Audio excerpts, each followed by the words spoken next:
আসসালামু রহমতুল্লাহ।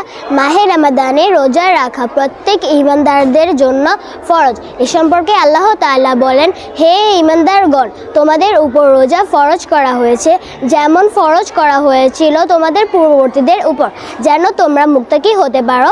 সূরা বাকারা আয়াত নং 183। আসসালামু আলাইকুম ওয়া রাহমাতুল্লাহি ওয়া বারাকাতুহু। হযরত আবু হুরায়রা রাদিয়াল্লাহু তাআলা আনহু হতে বর্ণিত, রাসূলুল্লাহ সাল্লাল্লাহু আলাইহি সাল্লাম ইরশাদ করেছেন, যে ব্যক্তি ঈমানের সাথে সওয়াবের আশায় রমজান মাসে রোজা রাখবে, তার পূর্ববর্তী গুনাহসমূহ ক্ষমা করে দেওয়া হবে। সহিহ বুখারী হাদিস নম্বর 38, সহিহ মুসলিম হাদিস নম্বর 760। আসসালামু আলাইকুম ওয়া রাহমাতুল্লাহ।